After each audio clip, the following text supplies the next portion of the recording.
A few days ago, the Erewash Canal was having a bit of a crisis. Not the first canal in 2025 to suffer such a problem, as the canal was drained and empty between two locks, Potter's Lock and also down towards Green's Lock. And Green's Lock was the culprit, and it left all this surrounding bed of the canal between the two sections, this very pound, without water.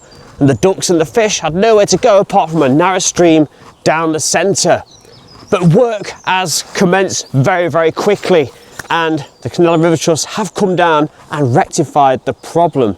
The gate that was hanging off at Green's Lock has apparently been fixed, and it has been restrapped to the side of the canal lock. The paddle, however, that's a temporary fix, and I believe that's been a problem for a long time along the Erewash Canal, where a lot of the fixes have been temporary. So how long will this stay in water? Let's take a look at the work that's been done and be thankful that it is how it should be today. This section that I'm stood at right now, it was the more apparent of all of it before we got to Green's Lock, because the channel in the centre, it was very, very narrow, and there was ducks down there. They had nowhere to go apart from along the canal, what was left for them. Those poor ducks must have been genuinely wondering what on earth has gone on, and thankfully I didn't see any fish that day, so that was an issue that could have been a bit serious if there's a lot of fish that had got into trouble along this section. But let's push on and we'll have a look at the gate, and also we'll have a look at the paddle mechanism and see how it's all holding out. Now, if you can remember in the previous video, if you saw that, there was a bit that I was able to actually stand on and almost actually step into the canal bed itself. And this is that very section just here. You can see where the embankment is actually broken away, look. But we are up to water levels where it should be, thankfully. Because this is what it looked like on May the 5th and 6th. And I could step right down, and I didn't actually attempt to walk in there though, because I would have been in a bit of a sticky situation. On the approach to Green's Lock, well, this is so much better, isn't it? The water isn't as high as it should be. I think it's still got a little way to go, maybe a couple of inches, 5 centimetres. The overflow is just over there, and the water isn't going over it. And looking at the lock gates, again, there's a bit of a gap. Let's take a look. So you can see, look, there is a little way to go. There's a little bit too much stone showing there, so maybe around about half a foot that is vacant.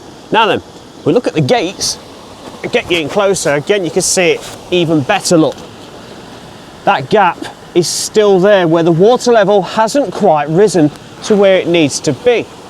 There has been a tension to the paddle. We'll go and look at that in a moment. We'll walk around the lock.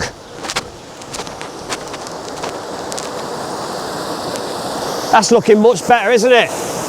The flow coming through there.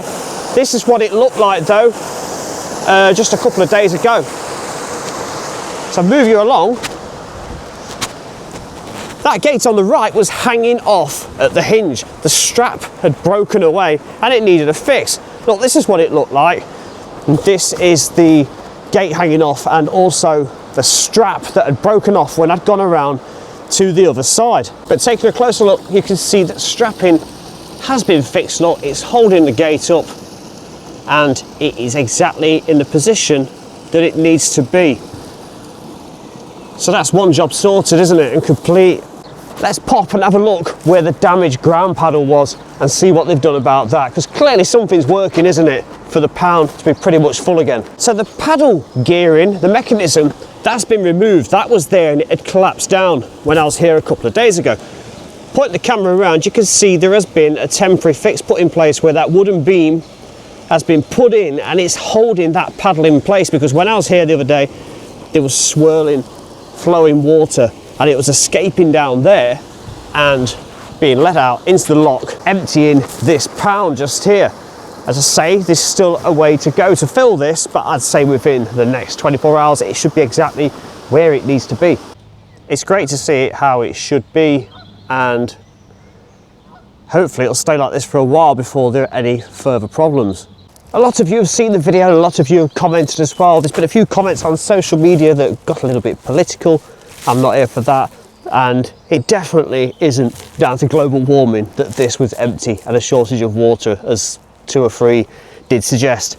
So let's hope it stays like this. If you see or hear of anything else like this, not just on this canal, but any others, especially in the Midlands, let me know and I'll pop down and cover it. At the same time, let's hope Canal and River Trust are able to get on top of a few things that need doing, and thank them for their continued support, the volunteers especially. If you want to support them, link coming up on the screen down below. So thanks very much for watching this and the other one if you did as well. I'm Man, this is Trekking Exploration. I'll see you in the very next one. Bye for now.